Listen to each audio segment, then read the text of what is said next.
Rand Paul went on CNN's State of the Union on Sunday, and he was asked about Trump's new pick for Secretary of State and his new pick for CIA head. And Rand decided to resist Trump harder than the Democrats are resisting Trump. So let's watch and then we'll discuss.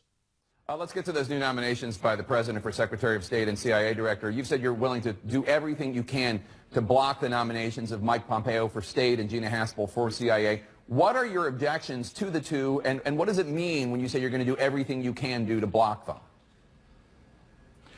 Well, you know, the president, one of the things I liked about President Trump, and still do like, is that he continues to say the Iraq war was a mistake. But when you say it's a mistake, basically what you're saying is that regime change in the Middle East leads often to unintended consequences. Well, he keeps appointing people around him who love the Iraq war so much that they're ready for a war with Iran next. And so I don't think you really want people who are eager for war to be running the State Department. You want a diplomat. I frankly think that Pompeo's positions are too much of an advocate for regime change really everywhere. North Korea, Iran, Russia, you name it. And I think really we need to see the world as it is. Doesn't mean we need to support what happens everywhere in the world, but I don't think our policy ought to be for regime change. And so I think Pompeo really isn't a good fit to be a diplomat or to be the chief diplomat. With regard to Haspel, I think that, you know, what America stands for is not torture. You know, torture is the hallmark of totalitarianism. We should be that hope for the rest of the world, that people who, you know, who want to resist totalitarianism, that, you know, they want to be free from torture. They don't want to be free to torture. And so I really think that it's inappropriate to put someone at the head of the CIA. They have so much power. Power to assassinate, power to spy, power to collect all the data on everyone in the world. I don't think the person running that agency should be someone who ran a secret prison in Thailand. And will you filibuster these nominations on the Senate floor? I'll do whatever it takes, and that includes filibuster. I will try to make a point to the American people, and maybe the American people will rise up and say, you know, we stand in solidarity with those who seek freedom from torture, not the freedom to torture. It's just inconsistent with who we are as a people to have someone run our spy agency that has all this enormous power, who is intimately involved with torture, and from everything we're reading was supportive of the policy. And so, no, I can't support that, and I will do everything I can, including filibuster. You know, filibuster doesn't stop anyone. The only way I would stop anyone is if we convinced, you know, enough senators, and it would take actually a majority, I think, in this case, to actually stop their appointment. But, you know, when you read through the torture report that Senator Feinstein put forward, I would hope that she will stand up and say, enough's enough. We're not going to appoint people who made fun of the process. And really, one of the worrisome things about Gina Haspel is she was also involved with destroying the tapes. There were actually videotapes of trying to drown these people and torture them, and these videotapes were destroyed years later. So first she was involved with the waterboarding, and then years later she was involved with destroying the tapes. There's no way in the world that she should be running our spy agencies with all of their power. And here's the pushback you're going to get. Congresswoman Liz Cheney of Wyoming, the daughter of former Vice President Dick Cheney, tweeted about you this week saying, quote, Gina Haspel has spent her career defending the American people and homeland. Rand Paul is defending and sympathizing with terrorists, unquote. Your response? You know, juvenile, but I think the Cheneys, both father and daughter, could spend a lifetime trying to justify the thousands of soldiers, thousands of Iraqis who died in the Iraq war, which was an unnecessary war, made the Middle East less stable, emboldened Iran, and really have been wrong about every foreign policy decision of the last 4 years. So I think when they're done explaining why people had to die in Iraq, why people had to be maimed in Iraq, and why it really made the situation worse, the Cheneys can then stand up and try to make some points about other foreign policy. But until they've proved that they know anything about, you know, the world, I think probably they ought to just be quiet. Damn. I enjoyed every part of that. So Rand Paul is libertarian-ish. If you talk to actual libertarians, they'll be like, no, he's not a libertarian. But he's libertarian-leaning, and sometimes that leads him to be more forward-thinking on certain issues than almost all the Democrats.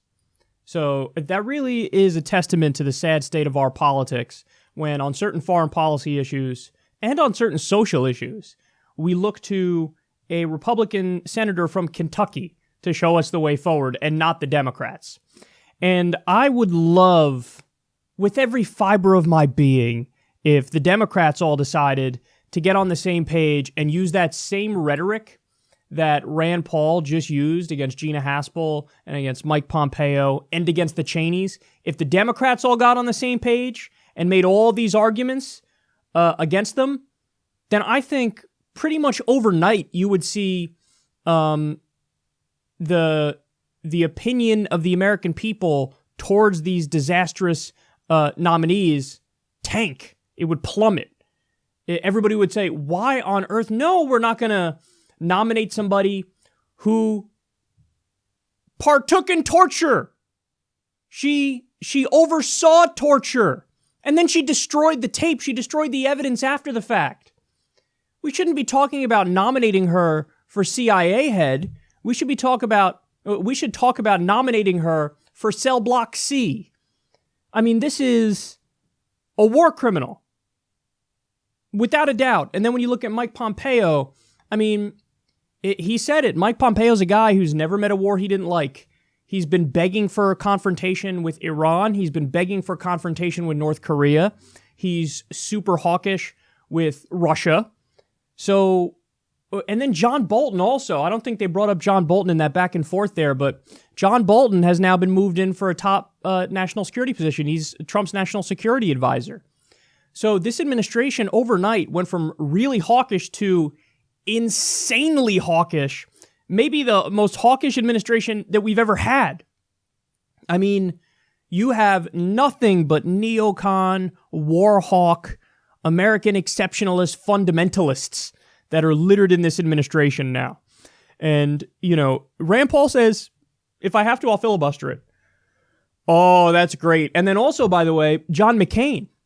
Now, John McCain is, you know, being treated for cancer right now. My guess would be he's barely hanging on to life by a thread, but he said, no, under no circumstance will I support Gina Haspel. And the issue of torture is a super rare issue where John McCain actually makes sense. And you want to know why? He was tortured. He was tortured in Vietnam. So since this issue affected him directly, this is a rare issue where he's like, no, I'm left wing on this issue. So, you know, that's good. I just wish the Democrats drive me nuts. Chuck Schumer came out with a statement saying, well, we don't know if we're going to oppose them, but if Mike Pompeo gets appointed, I hope he becomes, he gets tougher on Russia and Putin. Oh, God.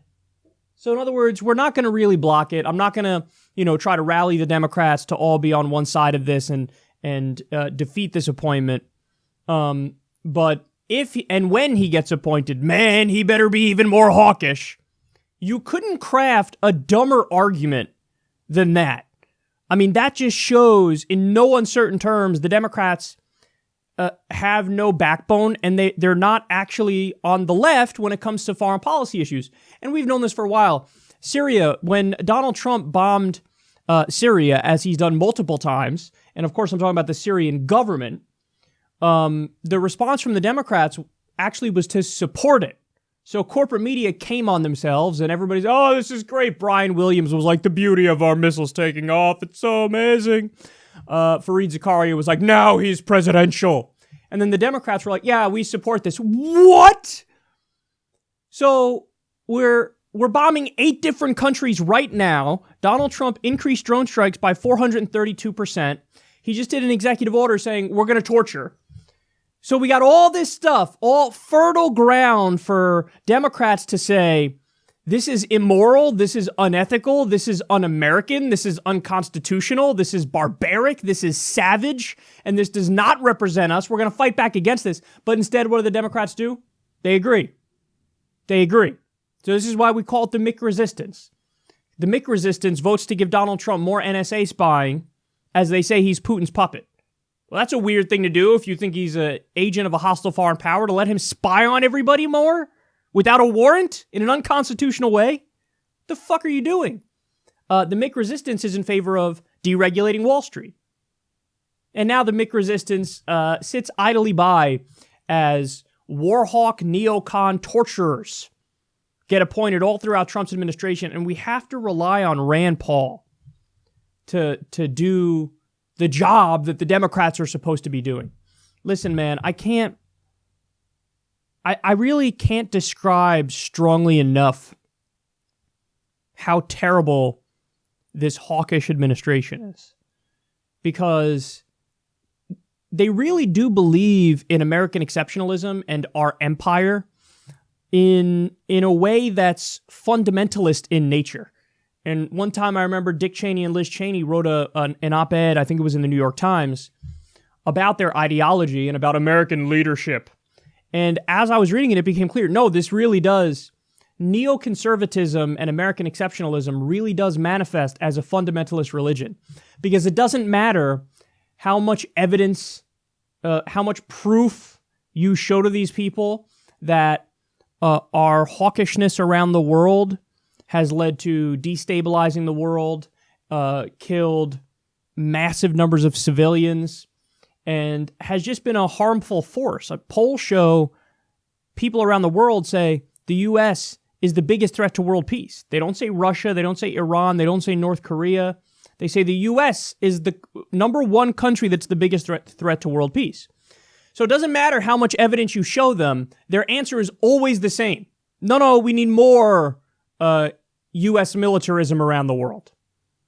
And whenever we torture, whenever we regularly massacre innocent civilians by the thousands, doesn't count. Doesn't count because we mean well. So that fucking giant wet blanket, throw it over anything that we do. It's like, well, intentions, we mean well. So now we can move on and we can keep doing the same shit. No. And thankfully, Rand Paul is standing up and arguing back against it. And you know how morally bankrupt that crowd is, the neocon crowd is, because look at the argument Liz Cheney made. This is all they have left. They can never, ever, ever win on the substance. They just can't. Because we've killed so many civilians, created so many more terrorists, destabilized the world. So when you talk about the actual issues, they get obliterated. So what did she say about Rand Paul to try to fight back? Rand Paul is sympathizing with the terrorists. Thank you for admitting how morally bankrupt you are and how honestly idiotic you are. They're just going to smear you as being with the terrorists. You know, this is going all the way back to 2002 now, when people were like, hey, maybe we shouldn't do the Iraq war. Oh, I guess you're with the terrorists. What? I mean, what an intellectually embarrassing, pathetic response that is. But that's all Liz Cheney has left. That's all Liz Cheney and Dick Cheney and Paul Wolfowitz and Bill Kristol, who's been wrong about everything he's ever said ever. That's all they have left. Because all Rand Paul has to do is point out our record, point out the facts, show how terrible our intervention has been, and their response is, Rand Paul likes terrorists. That's what he likes. He likes terrorists. So thank you, Rand Paul, for resisting the way the Democrats should be resisting. And by the way, Democrats, this is why they get obliterated in countless elections, and then they wonder, why won't you vote for us? Well, because you're not doing your fucking job. Your job is supposed to be the anti-war party. Your job is supposed to be to argue for these positions. I mean, we spend $100 billion a year maintaining 900 military bases around the world. Why are you not running on cutting those military bases in half, taking that $50 billion and using that to go towards free college here? By the way, it only costs $60 billion to do free college. Why are you not doing that? Why are you not arguing to save the money, the $7 trillion we spent in Iraq, and rebuild our infrastructure? We get a grade of D+. Why are you not arguing to make it an A+? So you don't have any arguments as to what you're for, because you're not actually for anything. And then you wonder, why did we lose? You lost because you didn't fucking stand for anything. And your party is littered with corporatist, neoliberal warhawks. So it actually resist the shitty policies, as opposed to, what are they doing? They're either resisting without resisting and just making noises with their mouths, or they're resisting from the right. And they're saying Trump should be more hawkish, or they're just yelping about Stormy Daniels all day. So even if there is a giant anti-Trump backlash in this upcoming election, it's just rolling the dice, because you don't have a coherent, cogent argument to make to the American people. So it's just an anti-Trump vote. And I've had conversations with people where they're not even, big time Democrats. And they're like, yeah, I'm just going to vote down the line Democrat to do a backlash against Trump. But then guess what? So let's say we had this anti-Trump backlash and you get Democrats. Let's say you get a Democratic supermajority. What good is that if they end up doing right-wing policies anyway? And that's what happened the last time. When Barack Obama had a Democratic supermajority, we didn't get Medicare for all. We didn't get free college. We didn't get a living wage. We didn't end the wars. You know what we got? A right-wing healthcare plan with an individual mandate, Obamacare, which was originally Mitt Romney's healthcare plan and was a healthcare plan that was cooked up by the Heritage Foundation, which is a right-wing think tank. So you want people to vote for you? Fucking stand for something. Be populist left. Be a social democratic party. Be a party that's against imperialism. But no, we have to, again, the libertarians, man, the biggest, hit or miss crowd out there. On economic issues, you're like, wow, you're the most ignorant motherfuckers in the world, aren't you? But sometimes on social issues, you're like, oh shit, yeah, legalize drugs, that's right. Or with intervention, you're like, oh wow, Rand Paul is going to stand up and fight back more than the Democrats are. And really what should be the case is Democrat, Republican, Independent, everybody, Libertarian, doesn't matter. Everybody should be united against these people because in the case of Gina Haspel, she's a war criminal. She was the head of a torture outlet. Literally ran a black site and then destroyed the evidence. She should be in prison. But when you have like Obama didn't prosecute these people, well, now you just made it, hey, there's two sides of this issue and it's a matter of opinion. Are you for torture? Are you against torture? Well, doesn't matter. Who knows? Who cares? It's a debatable issue. It's like abortion. You're for abortion, you're against abortion. It's debatable, right? Oh, let's have that conversation. It's like the tax rate. What should the tax rate be? Should be 35%? Should be 25%? Because Barack Obama did not prosecute the war criminals in the Bush administration, now they all are still accepted in polite society. They're all in the Washington elite bubble. And this is just like, they don't bat an eyelash over this. Yeah, Gina Haspel. And then they had the nerve to go out there and say, a woman to be the CIA head, historic. And this is Donald Trump doing that. This is Republicans doing that. And that's some Mick resistance corporate Democrats doing that. A woman, how are we gonna vote her down? She's a woman. If you value diversity over war crimes, I value diversity so much that I don't care if you're a war criminal, as long as you are not a straight white male, it's okay. Well, then you're pathetic, because this is Mick resistance, this is Mick liberalism, this is Mick feminism, and you basically have become a caricature of the left.